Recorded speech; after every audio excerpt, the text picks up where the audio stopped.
I'd like to welcome you all to this All Academy theme session. I'm really excited to have you here. Today we're going to be talking about up, down, and sideways approaches to building trust and distrust across national boundaries. And we're going to broaden it to really talk about all the types of boundaries that occur between individuals, between employees, between organizations. And national boundaries are really good representative of this, because not only do national boundaries represent ethnic differences sometimes, but also often religious differences, political differences, differences in perspectives on scientific issues such as climate change, and how do we bring people together. We have a great panel today, an esteemed panel, and they've decided, and they've been able to break up these issues and look at all different ways of building trust. So we talk about up, down, and sideways, which probably is not intuitive.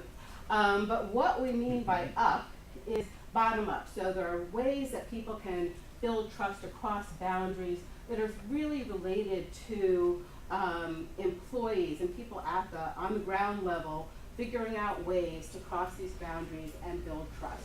And we have Deepak Malhotra from Harvard and Nicole Gillespie from the University of Queensland, who will be talking about different ways that people on the ground level can build trust going up. We have our second perspective is trust down, so top-down trust.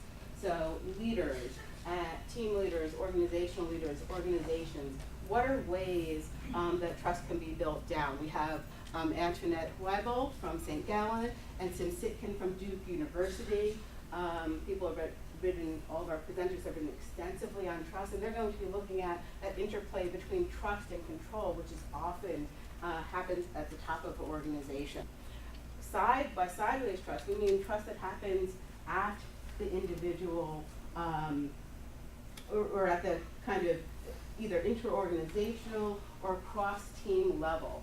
And for that topic, we have Rosalind Searle, who's also at the Center for Trust and Peace, which is very relevant today, and Roy Lewicki, who will be talking about trust repair, which is so relevant in today's both political and organizational climate that we have. And tying it all together is Roger Mayer, who you will know from the ABI model of trust that is predominant in our field. And he'll be, as he's told me, actually not only tying things together, but being a provocateur so that we can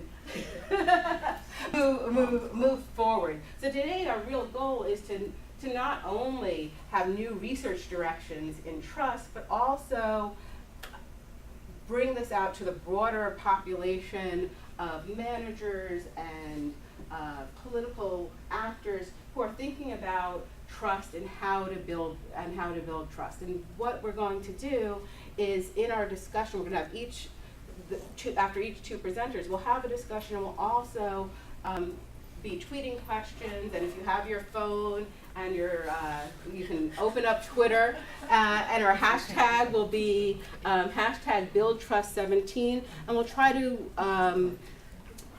put out questions and answers and comments and thoughts about our presenters to show the relevance of this academic discussion about trust for political and organizational actors, for practice.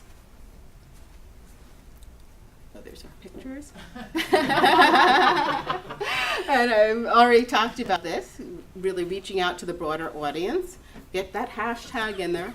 I'd like to thank Matt Cronin from the CM division, who is instrumental in putting out this call and getting this group of scholars together, the OB Exec Committee, who supported this proposal for the All Academy theme session, and of course our international panel of scholars who have come together from across the globe to be here with us today.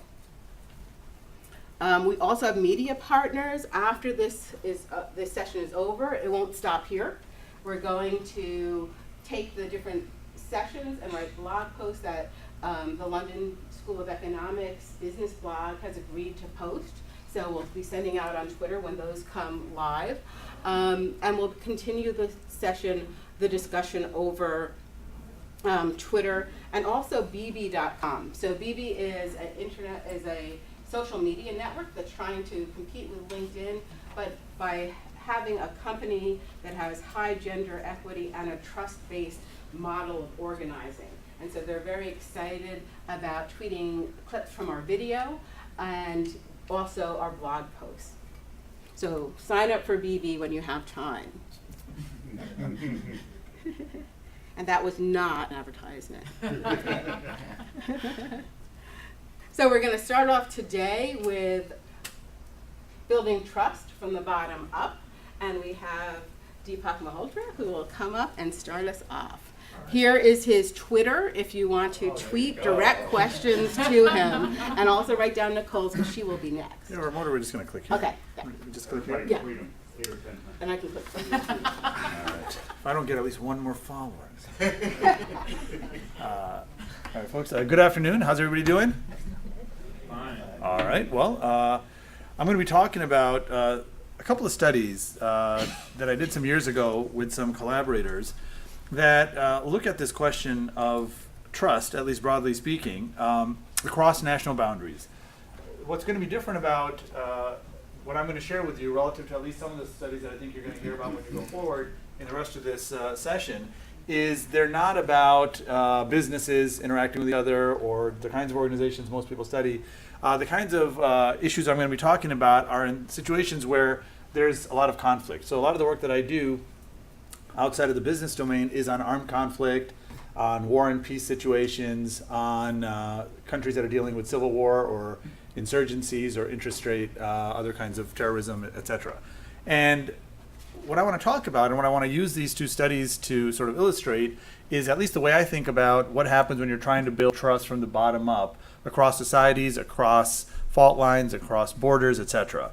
And I think there's a little bit of bad news, a little bit of good news, and a little bit of we don't know a lot of stuff, so we should really keep going on this. And that I think if there's one, I think, important punchline, it's that there's a lot going on that we don't understand, which might lead to not only more research, but also we might uncover more levers that we can push and pull to solve the kinds of problems we're trying to solve. And the first study I'll mention is a field study we did in Sri Lanka in the early 2000s. It was on peace workshops, on peace camps that they'd put together. And in a simplest sense, what this study was designed to do was to look at whether peace workshops, where you bring parties, bring people from the warring communities together for 4 days that don't usually have contact with each other, does that improve relationships? Does that improve attitudes? Does that improve behavior? And there hadn't been very many studies that had looked at anything past what happens right at the end of the workshop when you measure their attitudes, etc. So what we ended up having an opportunity to do was to look a year after a group of folks had gone through these peace workshops and compare them to two separate control groups. One control group was another group who had also been selected on the same attributes and were supposed to go to the peace workshops at the same time, but funding had gotten cut. So there was this exogenous shock that left this group not getting the treatment. And then there was a second control group, which was just another group of people from relatively the same area, picked on the same demographics, but had never actually been chosen to go to these workshops. So the first control group I mentioned is a little bit of a better comparison from an experimental point of view. And they go through this 4-day camp. We meet up with them a year later. And the thing that we found was, one of the things that was nice to see is that if you measure empathy, attitudinally and behaviorally, it had gone up. And by attitudes, I mean the survey responses showed that people had greater empathy for members of the opposite community, the other community on the other side of the fault line, on the other side of the ethnic line. And on behavior, one of the things we had done was when they came in to do these surveys and to participate in this part of the research, we had given them some money. We had given them 200 rupees, which at the time from a PPP index would be about $9 or so. And on the way out, we had given them an opportunity to donate if they wanted any of this money. And the only place they could donate it was to help sort of poor children of the other community. And they could do it anonymously. They put an envelope and just drop it on the way out. And what we found there also is that relative to the two controls, there seemed to be greater donations. Now, so that's kind of good news. The bad news was there was absolutely no impact on trust of the other side. And the conclusion I would draw from this, and you're welcome to draw any conclusion you want because we don't have data to suggest that I'm right, is if you think about the difference between putting people together, bringing in contact, and maybe some of you are familiar with the old contact hypotheses, maybe others are not. The idea was if you create the right environment and people come together and interact with each other, you can reduce prejudice and improve relationships. There tends to be 4 conditions that are normally considered relevant, like people need to have equal status in the interaction, they need to be working together, they have to have a common goal, etc. They need to have some sanctioning from the outside community. There's research that shows you don't need all of those, but having all of those are good conditions. Anyway, we wanted to see how far we can push it, and the difference between building empathy and trust in some ways is, if I've never met anybody like you, and I get a chance to just spend a few days with someone like you, all of a sudden I dispel some myths I may have about people like you. You're not monsters, you're not evil, you do care about your children, you also like peace. I can learn that about your community just by touching a few of you, if I haven't touched any previously. But trust requires something more. I don't just need to believe that people like you are human beings. I need to also believe that all of you think that about me as well. And that second piece, maybe it's not enough to have a sample of folks with whom you interact. It's not enough that I like you. I need to also have reason to believe that you also, like all of you who are in the peace camp, would not shoot me on the street.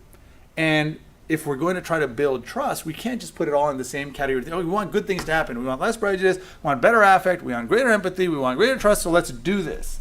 I think we need to be a little bit more careful about what we can and cannot achieve from these kinds of interactions. And if we want to build trust, maybe you need a different mechanism. The second study I'll talk about very briefly, we only have like 7 minutes each, and I may have one left, I think, is some research we did on attitudes of Israelis, and the vast majority of this population was Jewish Israelis.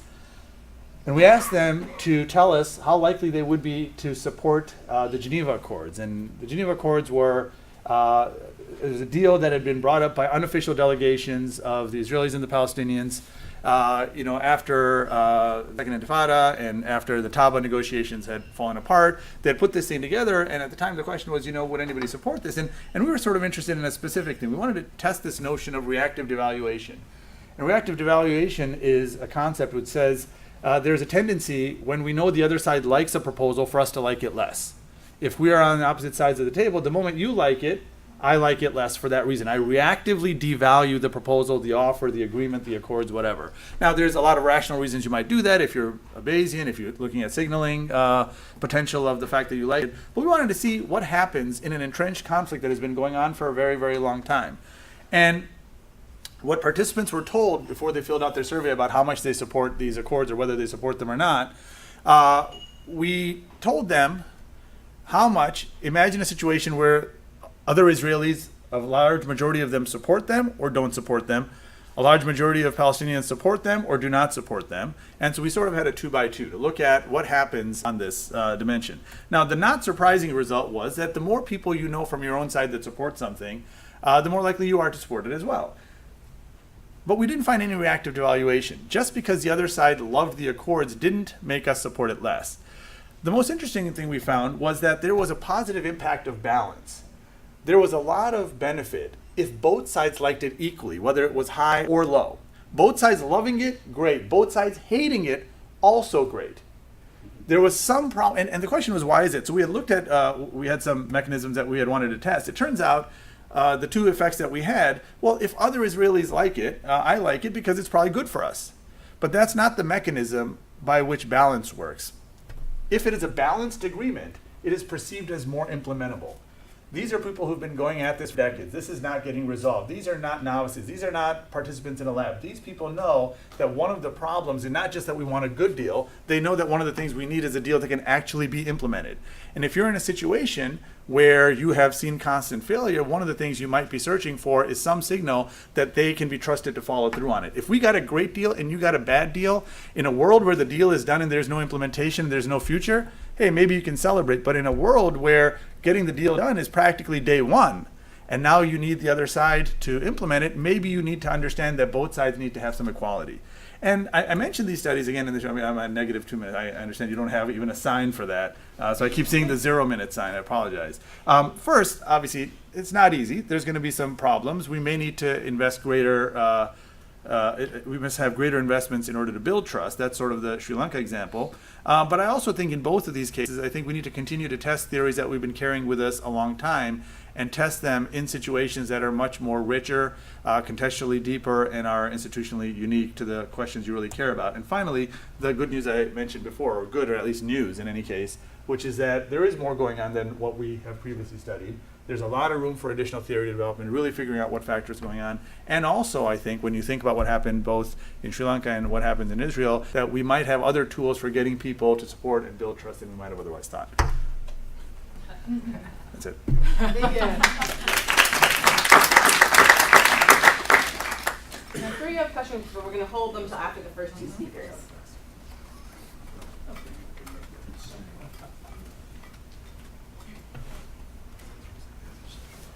Do I just continue with this, Michelle? Yes. You have 4 minutes left. Oh, no. Okay. Okay. So what I want to talk about today is actually based on a systematic review of the literature that Don Ferran from Singapore Management University and I did, looking at what's the effect of national societal culture on interpersonal trust.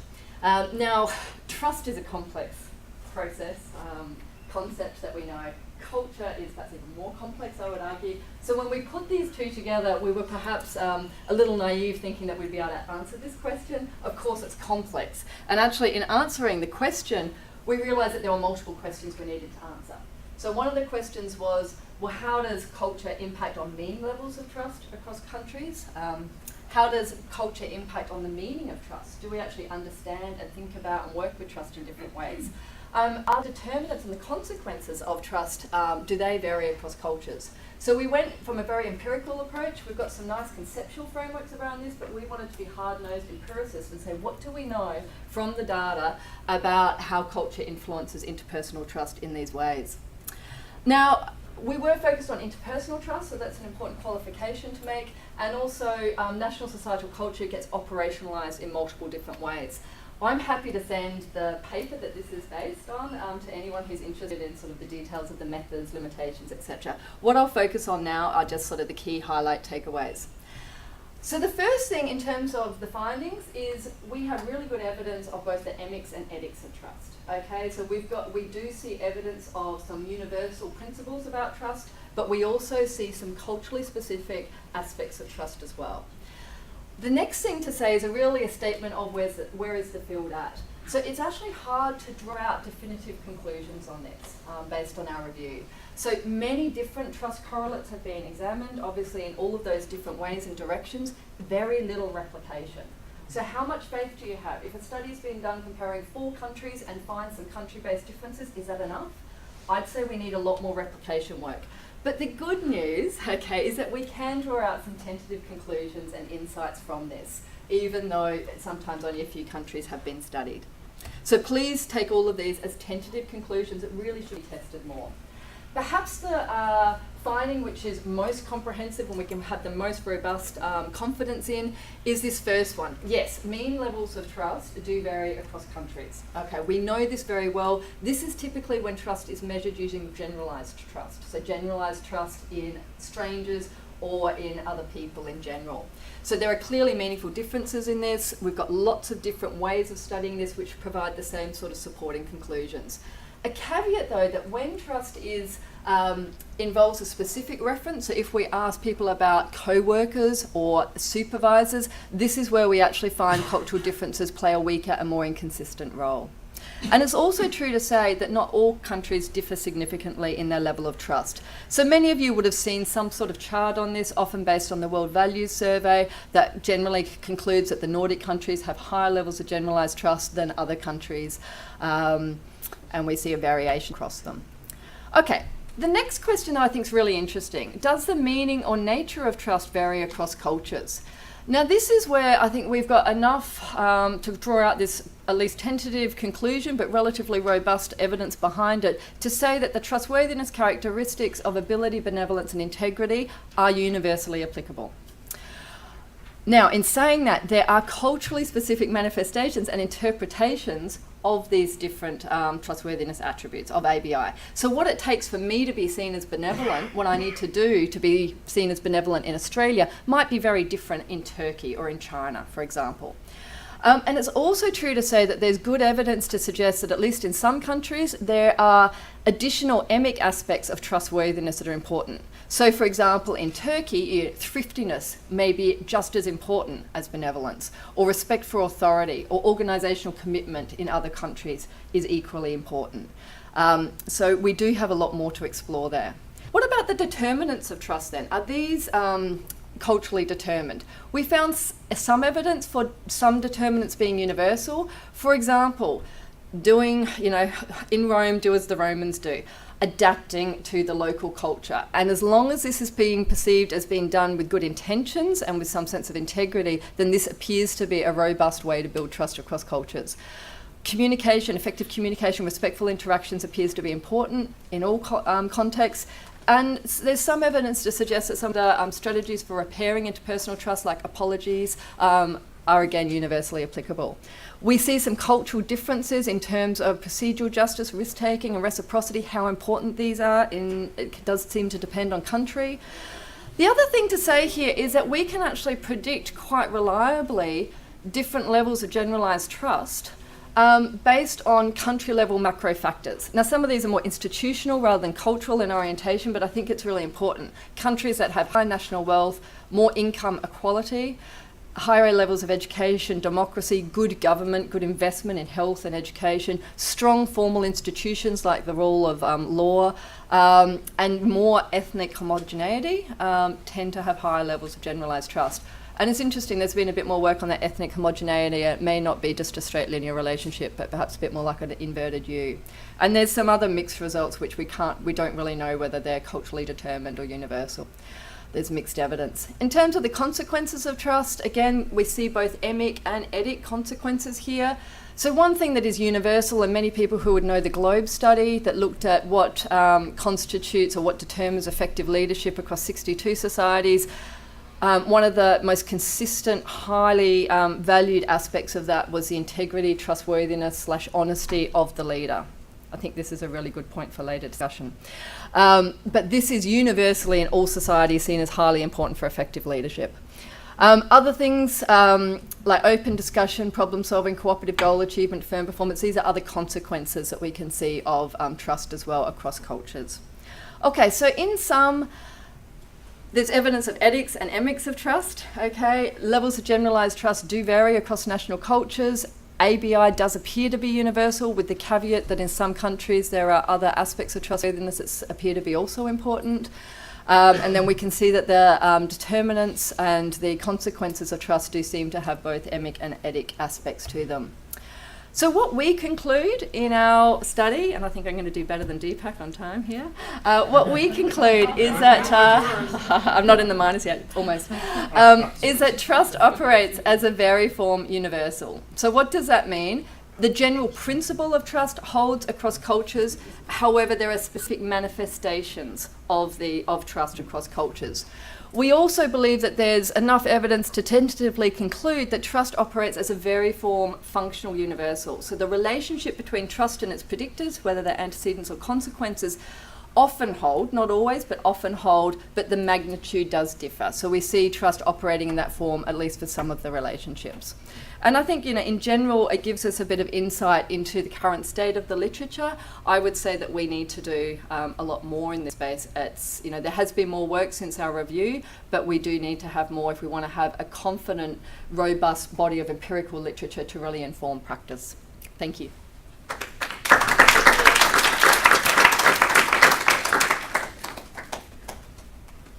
Thank you, Deepak and Nicole. Right now, we're going to take a few minutes.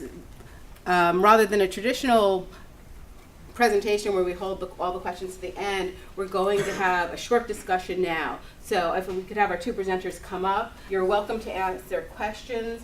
And I'd like you to take the first minute to just talk to the person next to you and discuss what do you think are some of the keys to building trust at this level when we have across national boundaries, when we've pointed out that there may be a difference in the components of trust across different cultures and different nations, and there may be a difference between getting to know someone and building empathy and actually building trust with one another. So introduce yourself to the person next to you. Take a minute.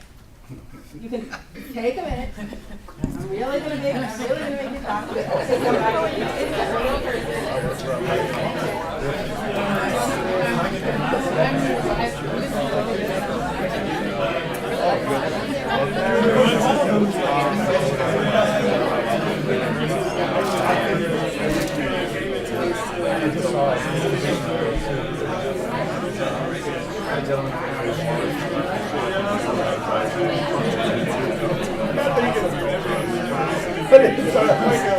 So that was going on while I was going. No, it just happened.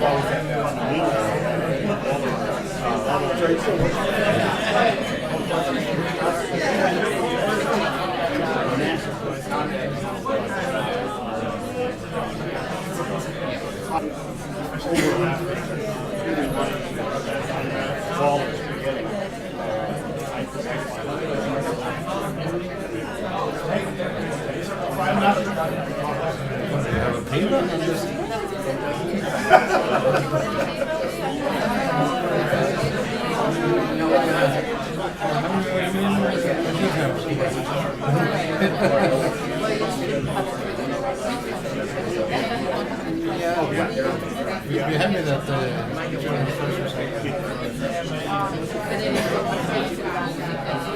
Okay, we're going to come back together as a group now. And so please, any questions that you have for our presenters?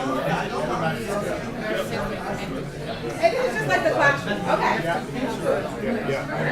Now that you may have even additional questions for the presenters now that you've had the opportunity to talk to one another.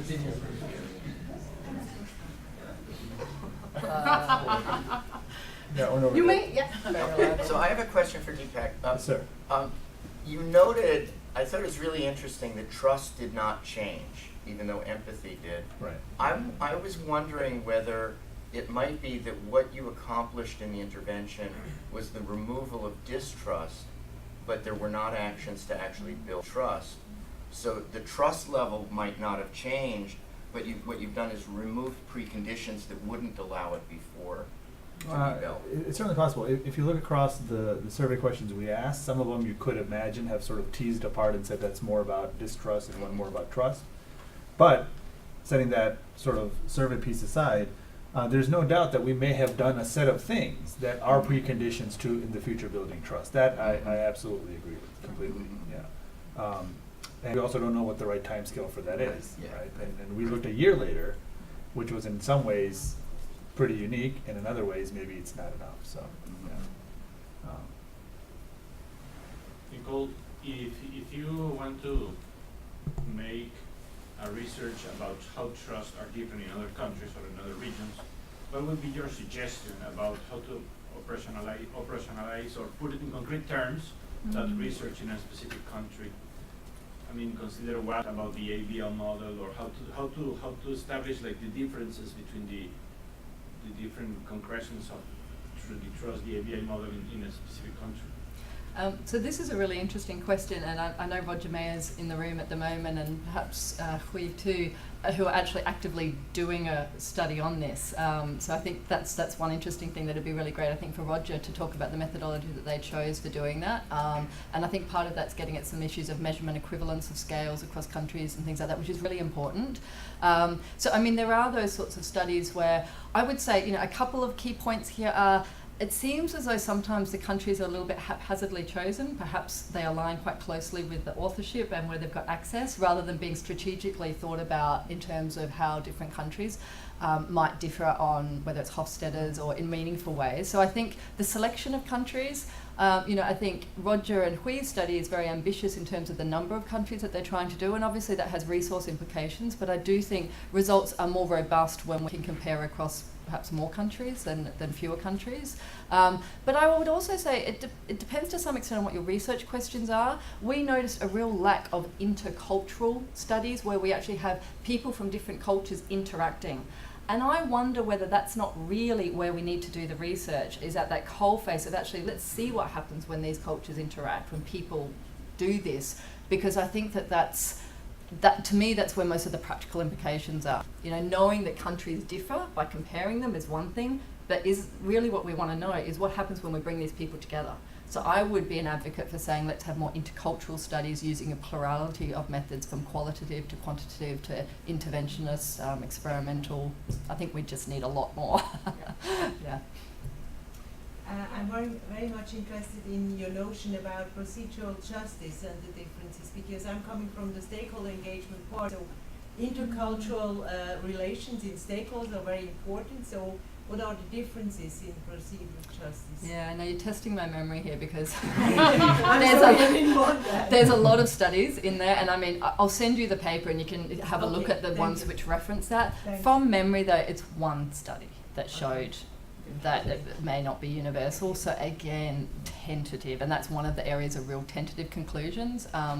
In my work, procedural justice and fairness seems to be really important in most of the contexts I've looked at, but I haven't done much looking at it across cultures. So I think it's an open empirical question. I certainly wouldn't call that, it's a very tentative, but there's some evidence to suggest there might be differences.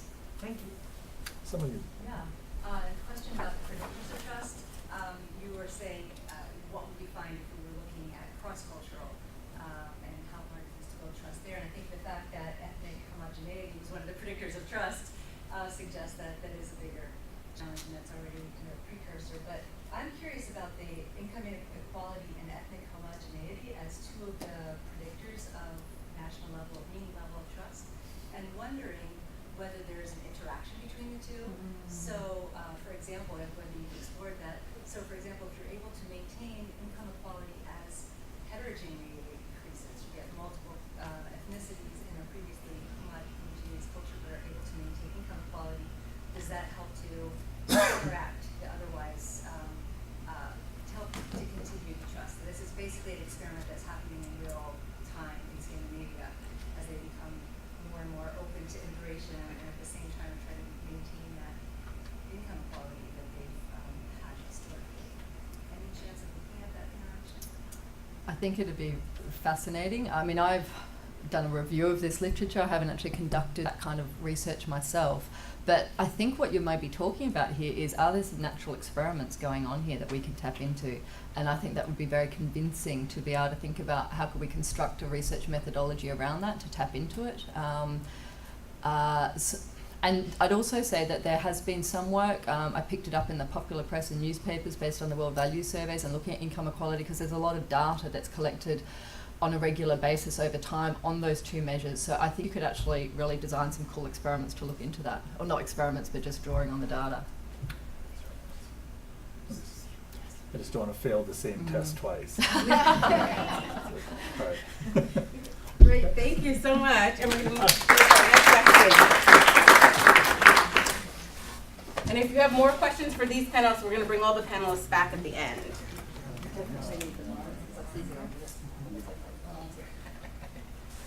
Now we're going to look at control and trust from two different perspectives, and we'll start with Antoinette Wood.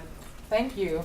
So bear with me, I'm Swiss. I'm not able to talk as quickly as these two other guys. So I try still to be in time. We'll see, okay? I think we could now think probably trust breaches are all around us. So it's not only Dieselgate any longer, for instance, in the Germanic context, but we have a diesel inferno because the whole car industry is involved there.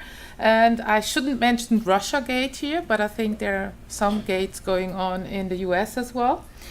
And one very natural reaction to these kind of trust breaches seems to be that we call for more regulation and more controls.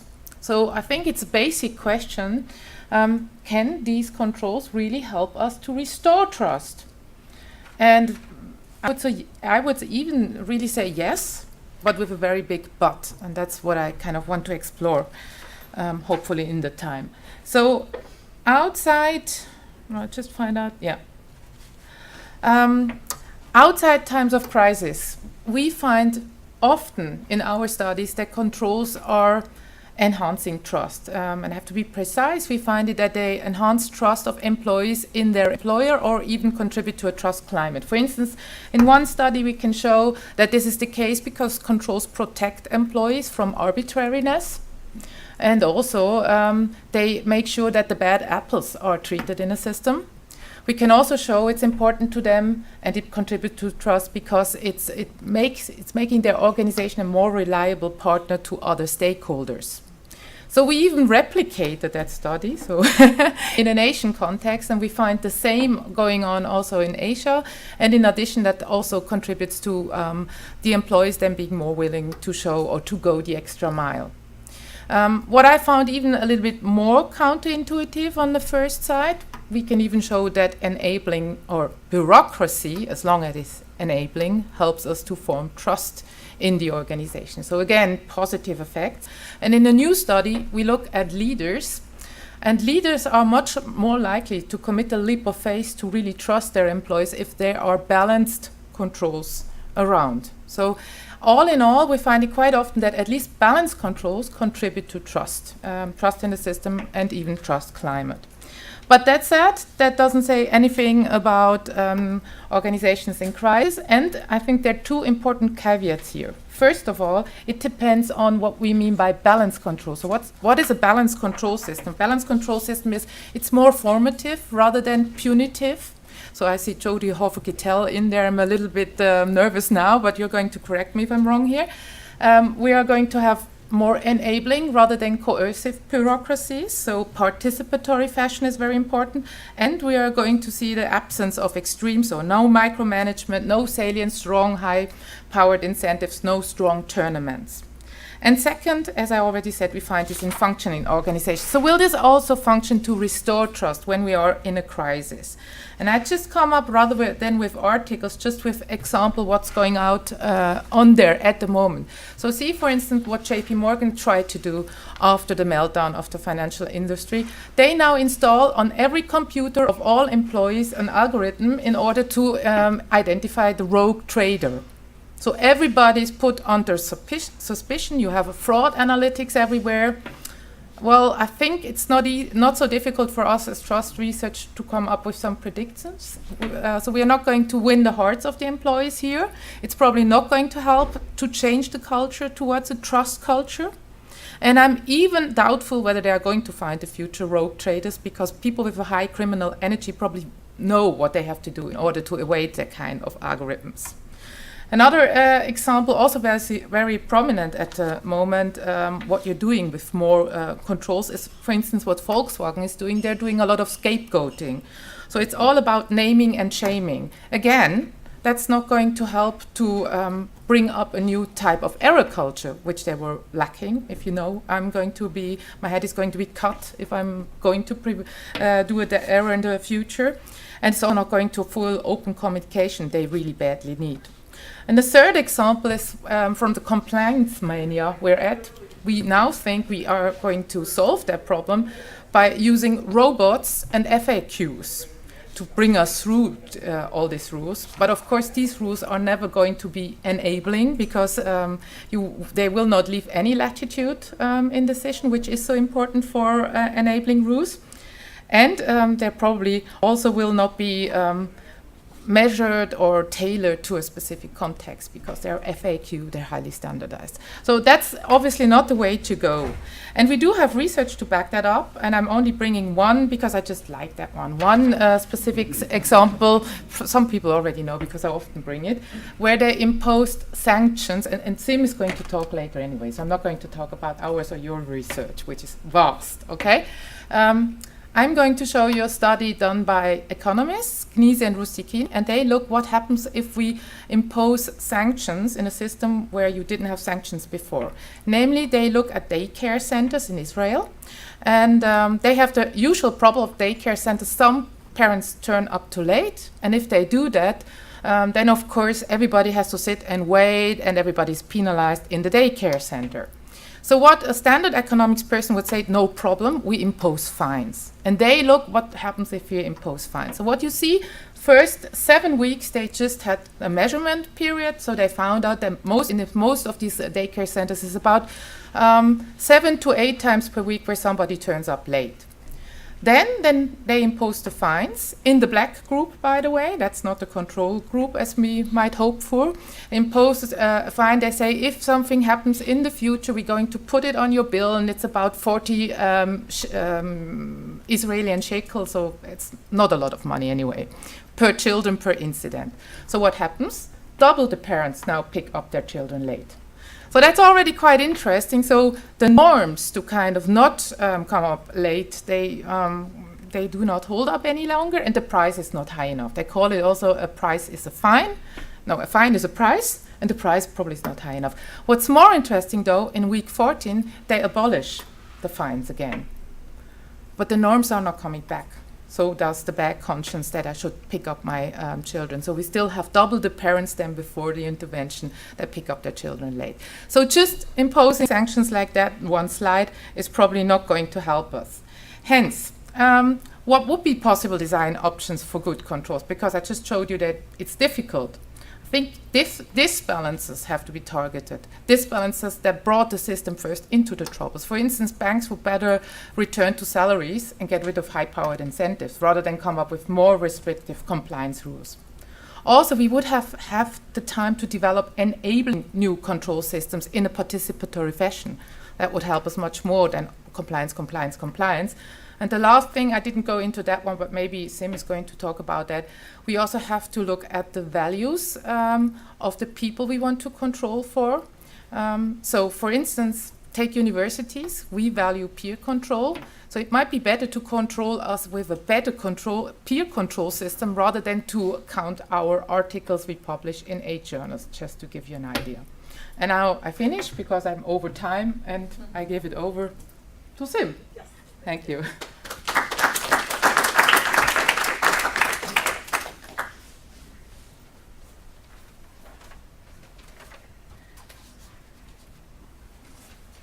So I'm not going to have fancy slides today, as you can see. But there are several issues I want to look at in terms of this question of trust in a downward direction and the kind of crossing boundaries issue that we're talking about. First, I want to clarify, in my mind, thinking about what down means in this context, that we tend to think of it immediately as in terms of hierarchy. It's supervisor to a subordinate, it's leader to a follower. But I would like to broaden that a little bit, especially when you're looking at cross-national context, you're crossing boundaries, that one group can look down on another group because of status issues, because of power differentials or whatever. It's not just a hierarchical issue if we think broadly about what does it mean to trust or not trust in a downward direction. It can also bring in certain other things like expertise. So for example, in a professional service context, does your physician look down on you as a patient? Does some other provider look down on you or actually explain what's going on? So when we think about trust in a downward direction, I think we need to broaden our view beyond the hierarchical one, which is kind of the knee-jerk reaction, and make it more of, is there a sense of superiority on one side and inferiority on the other side, where hierarchy is just one example of that. Now, the ABI model, which we refer to all the time, thanks to Roger and his colleagues, has really provided a really important foundation for a lot of work in terms of our understanding of trustworthiness. And some of the prior presentations have talked about this in an international context.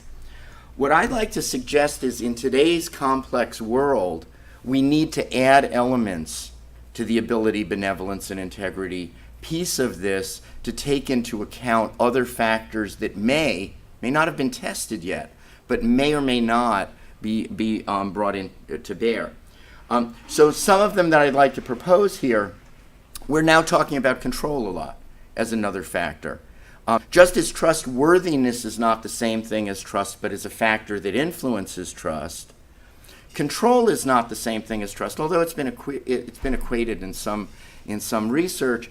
And there are a couple of comments I would make about the control issue, and Antoinette raised a couple of them. I'd like to elaborate a little bit on the notion of the positive effect of control, the enabling kind of control. And in particular, there's one element I'd like to add to what Antoinette mentioned, which is the notion that control can actually foster trust when it narrows the conditions you need to worry about. So even if I don't agree with certain control procedures, certain incentives and so forth, if those take issues off the table that are not so important, it allows me to attend more carefully to the issues that are important. So even if I don't like a particular control mechanism, if it's not so important, but the ones that are important then become the center of attention and are more variable and so forth, I would posit that it could raise trust. Even if you just looked at that one decision in isolation, it wouldn't. So for example, when you're looking at a negotiation kind of situation, can we take a bunch of things where you don't care a lot about it, I don't care a lot about it, and we can sort of put those off to the side. We just come up with an answer. It doesn't matter what the answer is. We're tying both of our hands. But where we're going to focus the negotiation is on the things that are really central to it. And I think a lot of times when we talk about control, we lose this notion of a function of control in helping trust is by narrowing. So if you think about trust as being vulnerable under conditions of uncertainty, you're narrowing the conditions of uncertainty. You're narrowing vulnerability to the areas where you really want to be able to make a difference. I think another thing that we have not talked about enough explicitly, although it's implicit in a lot of what we discuss, is the role of conveying that you understand and respect the other party. And especially when you're crossing boundaries, when you're crossing national boundaries, there can be a real sense that I have no clue about how you see the world, what you value, or even if I get it that you see it differently than I do, is that a lesser way of seeing the world, or is it just a different way of seeing the world? And that becomes a really, I think, very important predictor that we tend not to look at. In some of my own research on leadership, one of the biggest factors when we look at the perception of leaders as trustworthy is whether followers believe the leader understands them and respects them. And that's not talked about a lot, but I think it's very important. Now, I've talked for a long time about the importance of perceived value congruence. And I think in a number of areas that has already been raised, one of the things that we miss is, are we providing supplementary explanations for what is being done that make it clear that even if we disagree on details, or if I'm doing something you don't want, we're coming at it from the same basic value propositions. So you can see examples in really intractable solutions of, do we all want peace? Do we all want to preserve life? Do we all want to allocate resources in a fair way? Now that may lead us to different conclusions about what's the best route. But if we can agree on those underlying values, it allows you to cross borders, to cross cultural kinds of manifestations, and still recognize that there's a very important commonality. I already talked about sense making. What I'd like to do then is just jump to the last bullet point, because I know I'm almost out of time. And if we think about a couple of current applications, there are many, but just to throw out a couple of them that go beyond this hierarchical trusting in your boss, trusting in your leader, think about governments trusting in various groups to carry forward a policy, which can be, for example, let's say in the United States, there's a big concern about, let's say, Islamic radicalism. How much does the government exhibit trust in local Muslim communities to handle that issue, as opposed to feeling it needs to be imposed from outside? How much? I remember years ago I did some work with the Environmental Protection Agency in the United States, and what they had all these innovations, and they could not get them adopted. And what a number of us actually went in and advised them, and what they had never thought of, they dealt with populations, and then they dealt with individual decision makers. And what they didn't realize is there were all these intermediate units called organizations. And that if you wanted individuals to change their decision making, populations don't do anything. Groups of individual tribes do things, communities do things, organizations do things. And so I think one of the things we need to think of when we're looking down is not only to move beyond hierarchy, but also to move beyond the individual as the target, and then the big entity, and recognize there are these intermediate units that are really a critical piece if you're trying to encourage trust down, especially across borders. I'll stop there. Thanks. I'll bring both of you up for questions.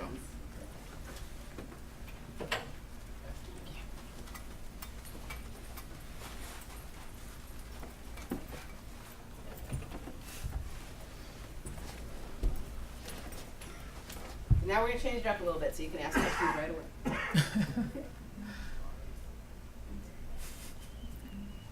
So regarding the notion that control can increase trust, so if we look back the first session, so there's also a comparison about, so the work based on the world value survey, so the Western countries have higher level of trust, right? But the Western countries, they are lack of control.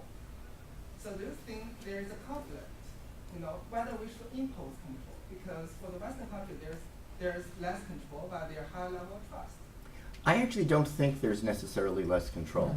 I think that in some ways the controls are institutional controls rather than cultural controls. So for example, when you're driving along the road, in some countries you can't go through an intersection regardless of whether the light is green or red. Do people stop at a stop sign? Are there certain kinds of rules and procedures and so forth that are assumed to be the way others will operate? So I think actually there are a lot of controls. What we talk a lot about is freedom, but we don't realize that freedom is enabled by control. In the absence of control, you're just floating, right? You don't. So I like to use the metaphor of the animal kingdom, that animals that do not have a bone structure do not have a lot of control. They're floating with the tide, they're blowing with the wind. If you have an exoskeleton or an endoskeleton, two forms of control, you have a lot more mobility options and a lot more influence over those mobility options. So I think there are variations in the types of control and so forth in different societies, but there's a very high level of control. It's like when we talk about formal organizations versus informal organizations. If it's an organization, there's a lot that's formal, right? So then you're talking about degrees, but the baseline is that there's a lot of formality.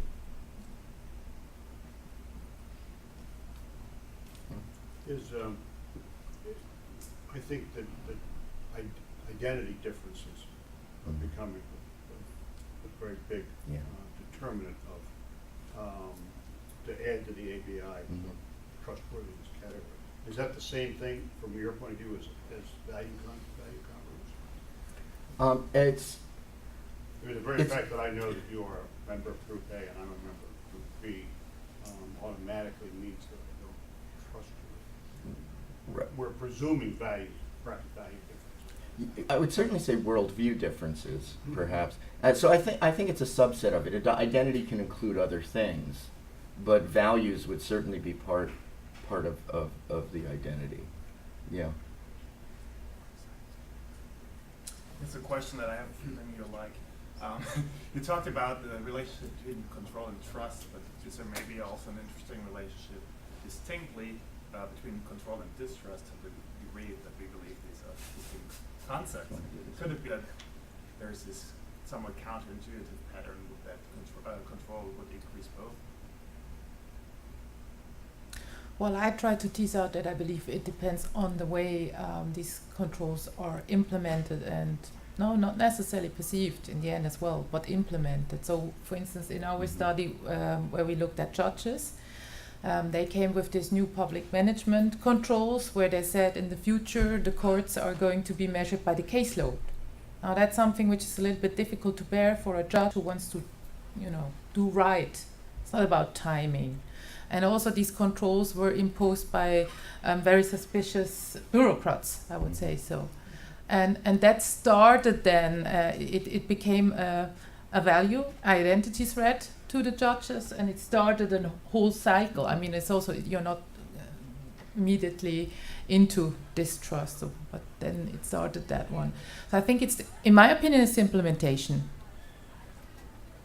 I guess my answer would be yes. I think that it could.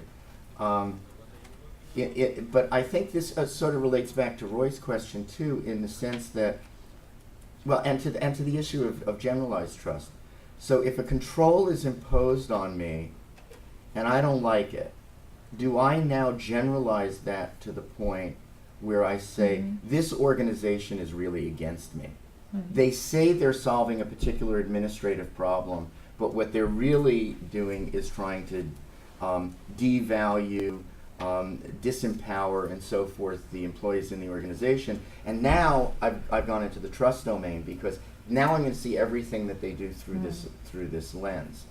I think it can. So the idea of a positive effect of control on distrust is the way I look at distrust. It's a little. It doesn't quite fit. But I think the positive effect on trust of control is one that now is not a foreign. It's in the literature a lot, but 25 years ago, that was not how it was viewed. Control was viewed as something that is indicating you don't trust me, therefore I won't trust you, I'll feel too constrained, and it was all negative. Now we don't think about it that way. We don't talk about it. We're much more nuanced about it. But I like the idea of thinking more systematically about applying it to distrust. So I gave you a one-word answer to start with, but I'm not really sure what I think. I have one question in the back, the gentleman. Yes. Can you elaborate on the hierarchy of trust, whether it is influenced by the culture or the leadership or any other significant variable? Can you elaborate a little more? I'm not. Yes, you have used the hierarchy of trust.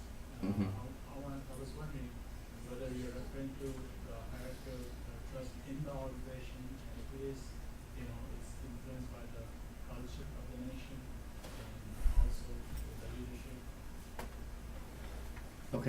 Okay. So I think my answer would be yes.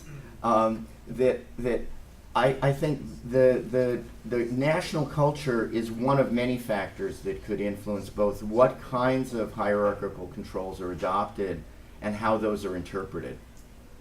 Is it viewed as the natural order of things that my boss should tell me what to do, and that would not lead me to, it would not raise any trust issues for me? Well, in some countries that'll be more true than in others. In some cultures it'll be more true than others. In other cases, I think there isn't the sort of the emotional baggage and the interpretation attached.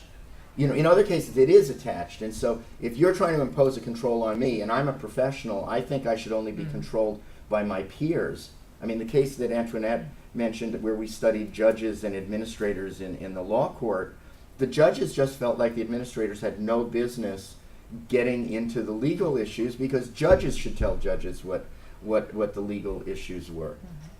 So I think it depends. So there can be, it's how much of that cultural identity and the cultural norms are anti-control or pro-control, and which types that really influence it. Can we take one more quick one from Jimmy? Yeah.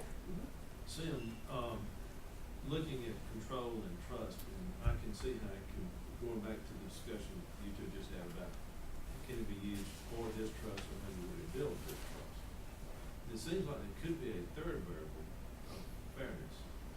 How does fairness enable controls, a sense of fairness in the organization and actions of fairness, enable the controls to build trust? And without that sense of fairness, does it take us to what you just alluded to?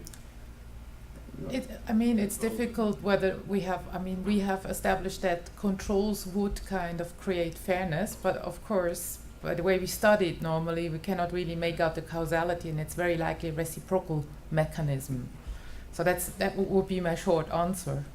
But I think there are some controls that exacerbate differences between groups and differential treatment between groups.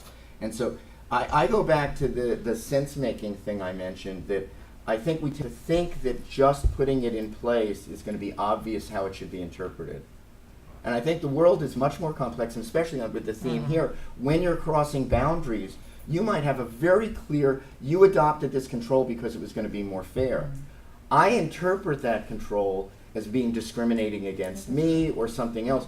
You better explain to me why you did what you did, and I might say, oh, I totally agree with that rationale, with the values underpinning it, but you may not be aware of one of the ramifications of the control you imposed, so in turn I've got to explain that to you. So I think the absence of explanation, which leads to a lack of understanding of the other party, is a really critical piece that I don't think we've looked at enough in terms of how these things work with control. We realize that one thing that builds fairness, one component is explanation. Yeah, yeah, And why we do it. yeah, yeah. Thank you. I know I have more questions, so we'll have more question time at the end. Okay, thanks. Thank you.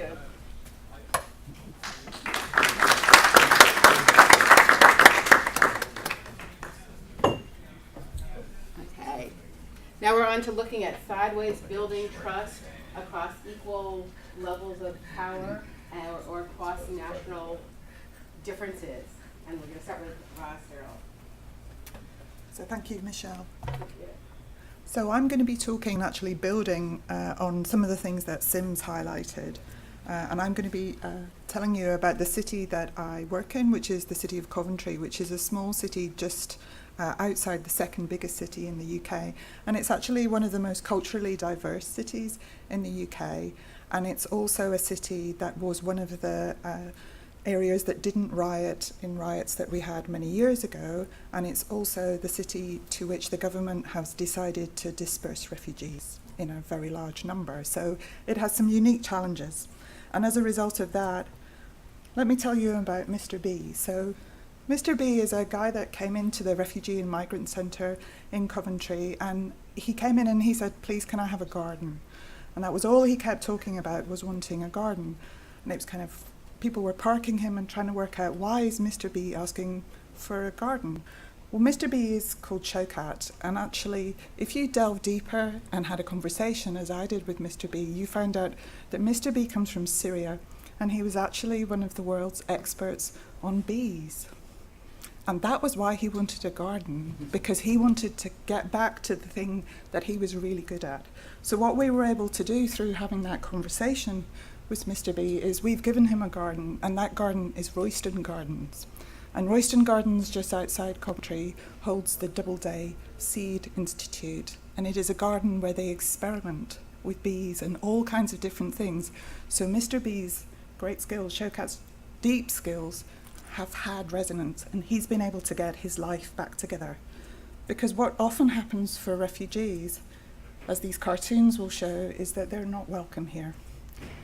We know from work that's been going on in our centre, the METMIG project, which I've put at the bottom, is that refugees often are spending 3 years travelling and abused in that time period in multiple ways as they seek to reach a new space. And what's lost for them through that experience is what's called personhood. So they lose their sense of their personal distinctiveness because they just come this amorphous mass of migrants. They lose their sense of personal continuity, like Mr. B. The thing that I'm good at, I can't do here because I don't have the language, you won't accept my skills. And so their sense of personal autonomy is completely devolved. So what we often do with people is that we park them. We have ongoing unemployment, particularly for people not from this area. And we really fail to appreciate their skills. So we kind of warehouse them in this underemployment context. Also, what we see is that people's skills erode over time. So if you spent 3 years traveling to somewhere, that can have a profound impact. Indeed, the fact that we fail to ring-fence education provision in refugee camps means that young people don't go to education. Their schooling is discontinued, and so as a result of that, they're not able to continue their lives. So what we've been doing with the British Psychological Society is to really look at the role of work and the importance of work for people.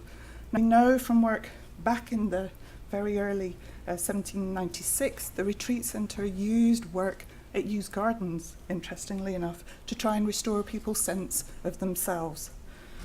We tend, and many of the presentations that we're going to be hearing in the next couple of days, kind of show work as a deeply traumatizing experience, but actually it can be a really important means for people to gain new skills or just to practice the skills that they already have. It can be incredibly important to refugees in terms of giving them financial security, but also just decision-making capacity. It's a way of giving them a sense of achievement outside their home and within their communities. It's a way of integrating them socially, and I'll just, in a few minutes, show you the quick ways that we've been doing that in Coventry. But above all, it's a way of getting them their self-confidence back in this situation.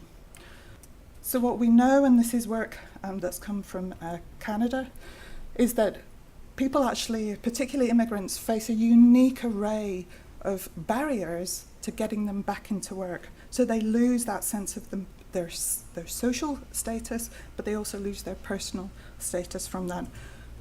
Their qualifications aren't recognised, there's a language barrier, they really lose themselves in that process. And so what Zillick and Richardson done with this model, and it's a really interesting model for those of you that are working in this area, is they've showed that top bit, which is all about the identity crisis, as people are trying to get into work and they keep being told no. Whereas the bottom is what they've called an identity growth, which is about helping people to work out, okay, I've come from here and I want to go here, but these are the different rules that I need, the different controls, if you like, that I need to get to that place and how I can manage that. So what we've been doing in Coventry is we've been creating a toolkit, and that has 3 different elements. So one, we worked with an organisation called the Literacy Trust, and we've created a toolkit that's about words for work. So how you go about getting work in different countries is very, very different. So it might be to do with social networks, where if I have no social networks, how's that going to work? So again, the words for work is about giving people personal adaptability, a career identity. Okay, I get how this might work here, and their human capital. A second technique we've been using is a technique that's built on a program that was very helpful in Greece, and that's called job pairs. So we take somebody who does that job here, you know, like Mr. B, the guys at Royston Gardens, and we take Mr. B and we put them together because they can have that conversation about, oh, okay, you've got that qualification, well, that means this here. And so again, through that process, it helps enhance their human and social capital. And a final way that we've been doing it, and I think this is one of the most exciting, is around Fab Labs. So anyone familiar with Fab Labs? It's an MIT initiative, and it's all about basically giving people technology, and they have a problem that they come in and they use the technology to give them the thing that they need. So it's very much a vicarious skills and qualifications by them solving their own problems. So they don't realise, and they end up with a qualification because I used the 3D printer, but I wasn't using a 3D printer, I wanted to make an X. And that needed a 3D printer. So through that system, again, helping people become more adaptable. And in particular for young refugees, it's been a real way of getting them back into education. So it's building trust through those interactions, breaking down those barriers by letting people become human again. But let me put as my last slide, my kind of caveat on this. What's really important through these processes about restoring personhood is that it's about rebuilding trust. And Nicole's colleague in Australia, Terry Fitzsimmons, has really shown for women chief executives and for board members in Australia that they often came from immigrant backgrounds. And they had a trauma, and overcoming that trauma gave them a whole suite of resources that they then worked in their businesses. But the downside of that is if we fail to build trust, if we fail to integrate people and keep them out, And this is what happens. So all three of these guys took knives in London and started stabbing people. And if you look at the history in Europe in particular about people who are committing the atrocities, it's because they're not integrated. So they've gone to school, but they then can't land in an employment situation. And so by keeping them out, by failing to build that sideways trust, we're actually creating a really important social problem. So there we go.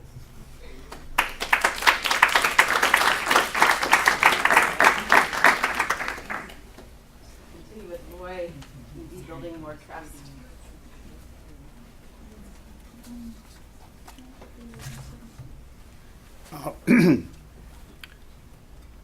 When Michelle asked me to participate in this panel, and asked me what my topic would be, I said I would try to focus on trust repair, which is an area where I've been doing work for in the last few years, broadly in an interpersonal context.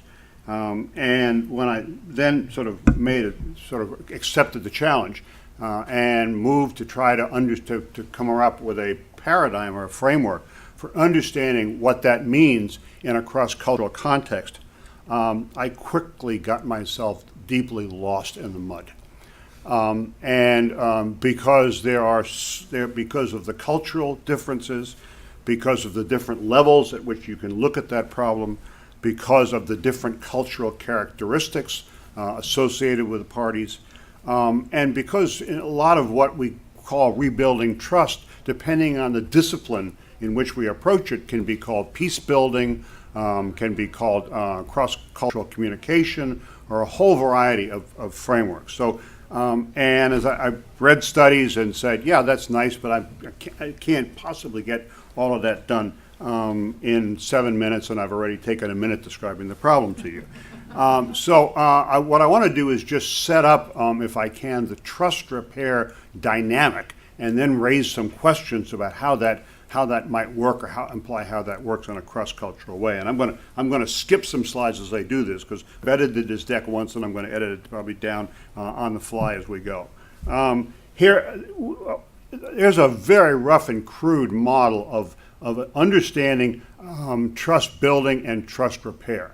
The strong appearances in this group will immediately attack this for a variety of good reasons, with regard to, for example, how the curve drops off as part of a trust-breaking event, how deeply it goes, how quickly it goes, what creates it, as well as the trust repair slope, indicating sort of does trust repair. What do we mean by trust repair? Do we really know when trust is repaired?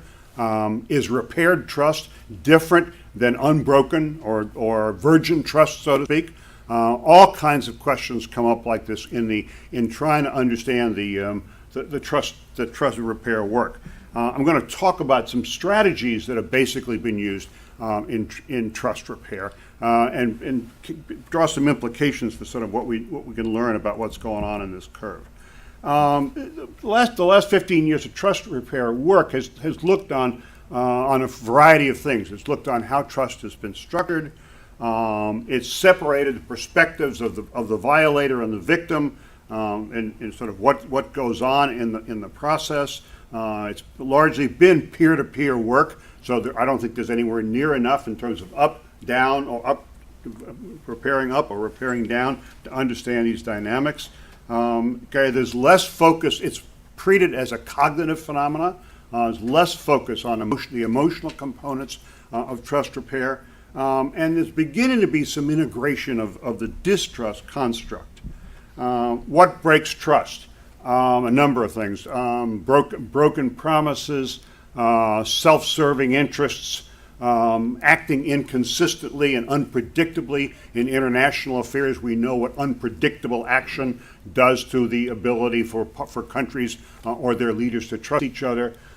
Dishonest communication, avoiding the issues, making incorrect assumptions, or doubting others, or having trouble trusting oneself.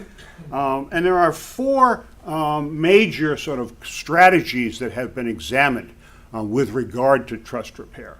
What we can roughly break down as words, or largely about apologies and communication, deeds with regard to actions, compensation and so forth, structural arrangements, meaning that we create boundaries that minimize that trust violating activities can occur in the future. A lot of the work talk about on control is very much focused on those kinds of actions.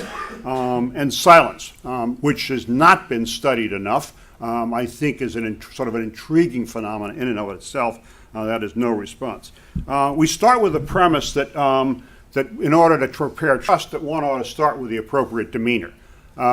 This beagle understands that thoroughly. Having been a lifelong owner of beagles, you absolutely know right away when a beagle knows it's done harm and has to do something about it. I wish more adults recognized the characteristics of what's going on here. With regard to words, largely there's been a wealth of research in the management sciences, the behavioral sciences on excuses, apologies, denials, justifications, social accounts, and so forth. Apologies among those have received the greatest amount of attention and the most time and attention. People and sort of the components of what people have to do and sort of what is involved in a strong apology, I think has been pretty accurately documented in a number of studies that I can send references in these slides to people if you're interested. What's been found, obviously, is that smaller violations are easier to repair, apologies are better than no apologies, and it's better when the actor takes the initiative or the responsibility to repair that trust. Oh my God, 1 minute. Okay, let me talk about reparations, which are the second approach. If physical or economic damage has been done, an offer to repay, how much can be paid, how does it compare to words? We're just doing some research ourselves where we've determined that for the most part words trump deeds in terms of the effectiveness. That is, recompensation for the damage is more effective than the apology itself. A third, which has been talked about largely by some of the trust control, the control strategies, include legalistic remedies, rules, contracts, regulatory processes, monitoring, inspections, and so forth.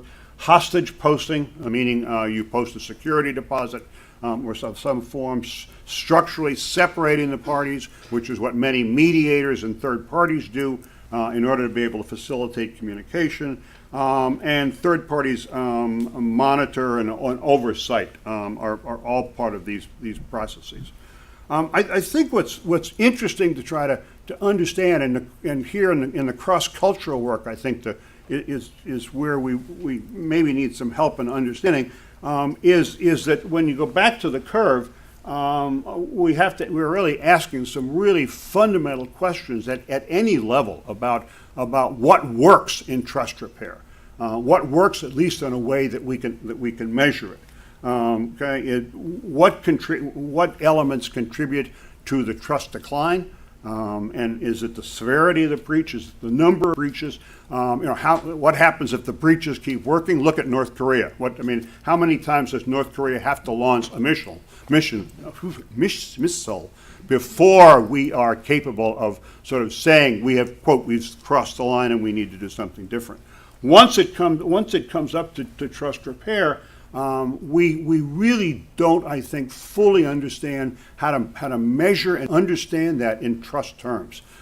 We can do it in micro studies, but when it comes to the broader group on group or organization on organization level, those challenges, I think, are really dramatic. I've got a list here of sort of a whole set of PowerPoints about where does this work need to go and where can it be applied at the cultural level. I'm going to stop here, given my time, and make sure Roger has we have time for a little conversation. Roger has some time to wrap it up. Thanks.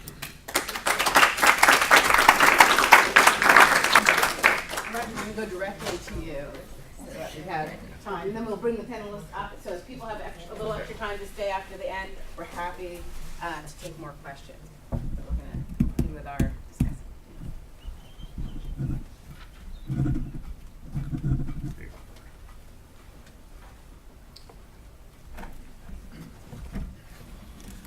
thankful to have the opportunity to be a discussant for such an intelligent and thoughtful group of trust researchers.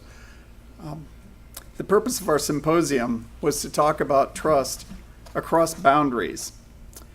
I'm thankful to be funded by two related long-term projects from the Air Force Office of Scientific Research. One, I have a couple of my co-PIs slipped in the back here, a cross-cultural study of organizational trust, where we're looking at differences in trust cultures, differences in trust in cultures around the world. And my co-PIs are Hui Hoon Tan and David Scorman, who did slip in. And a second, religion, culture, and trust. The PIs for this are Adam Cohen and Jean Brewer. Both are in psychology at Arizona State. Note that none of these four people have any idea what I'm about to say. So if I say something that is erroneous or such, don't fault them for it, and they'll let me know later. I'll turn to that work in a few minutes, for a couple minutes. And there's one exception that I will note that at the time that they do know what I'm going to say. My assigned role was to integrate what my colleagues here have said. Roy had a great quote just now. I wrote it down. After I looked at the slides, I felt deeply lost in the mud. How am I going to integrate all of this that you've just heard in less than 10 minutes? I'd love to be able to do that at the risk of becoming quite untrustworthy to Michelle and others who are expecting me to do that. I'll just highlight a couple of things and then add a couple of things to the kick over a couple of anthills, perhaps. Some of the discussion here has been integrative, some novel, at least to me, and some has been considered in different forms in the management literature, going clear back into the 1950s. Among the more sustained topics is control. It takes, as we've seen, many forms, and it's an essential element of management. As has been noted previously, how we achieve control affects trust. Over the years, I've had multiple discussions about control with David Scorman, and I was going to call you out whether you showed up or not. He has repeatedly made arguments for the merits of a benevolent dictatorship, to which my response was often, how do you know that a given dictator will be benevolent? We're still discussing that one. My opinion is there are some positive examples of benevolence when someone has great unchallenged power, but more salient to me have been examples of leaders with unfettered power who are not benevolent to those under their rule or jurisdiction. One of the reasons the Academy added this symposium to the schedule was to try and help make some sense after votes and elections in several countries, including this one, turned out very differently than widespread expectations of their outcomes, and what effect these developments might have. My recent travels have taken me to some countries that are considered failing states. Informal discussions with people in those countries revealed that many of them have a severe lack of trust in their governments because what they see as being high levels of corruption at the highest levels of government. They appear to see this as the biggest challenge to their country moving forward economically. In the United States, the founding fathers built in checks and balances on the power that a single person or a single branch of government could have. This control mechanism limits downsides of potential risks at the hands of any individual or group. Still, the trust of the United States public in at least two of the three branches of government appears to be at or near all-time lows. Let me remind you of why I brought this up. How we should most effectively use control how we should most effectively use control has been discussed by several speakers this afternoon, and it's been in the management literature for many decades. In the 1950s was a time of relatively slow change, and quite in contrast to modern times. The topic of context has also been raised today. Change and turbulence are clearly important contextual factors that influence trust. Both should make trust more important and likely more difficult as they increase risk from the trusters' perspectives. Clearly, we need to know more about this.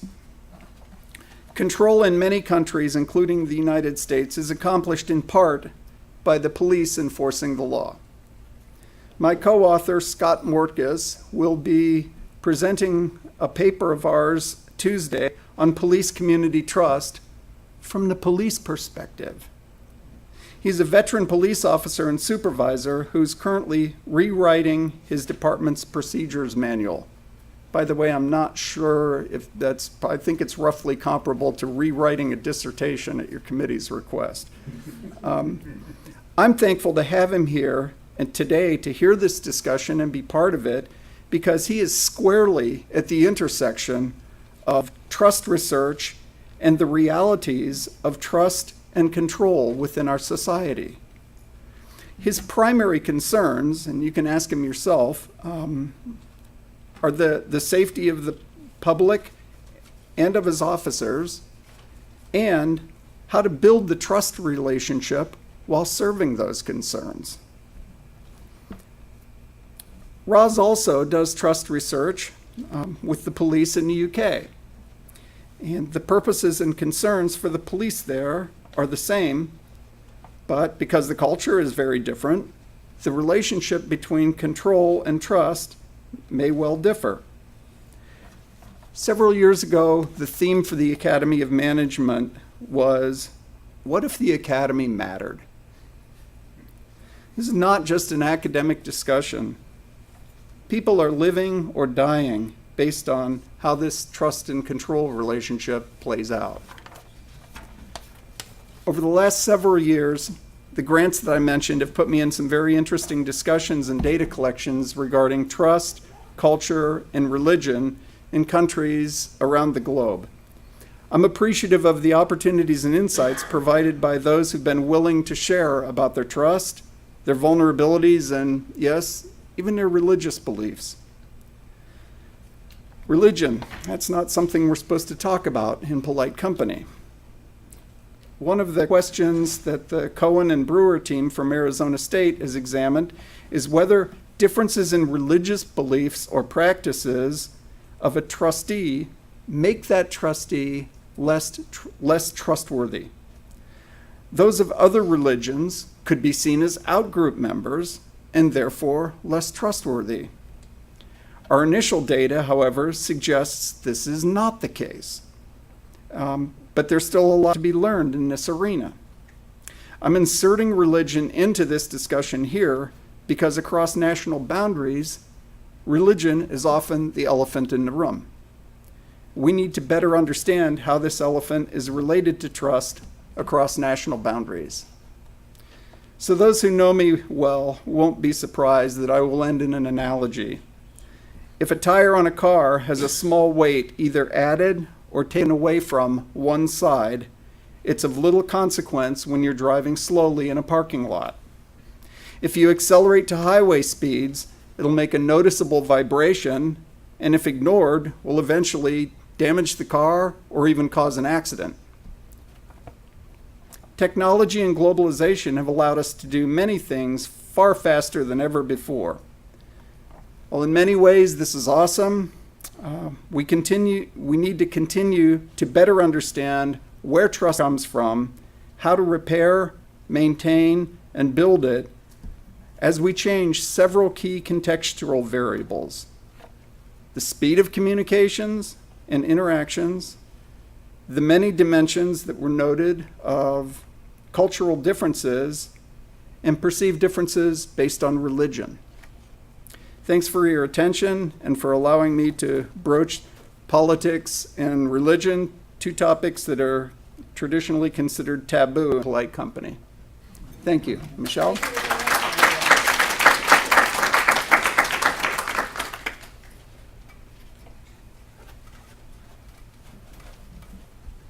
I'd just like to thank you for joining me and the panels here. I feel like this has been a great opportunity. I have many more research ideas and questions after hearing our fabulous panel. I was able to, everyone agreed to come here, and I have a dream team of trust researchers here, so please feel free to come up and ask them more questions after. Next time I want to add in a cocktail party. That's what we need after this session. Some nice wine and beer and a chance to talk more. Thank you very much.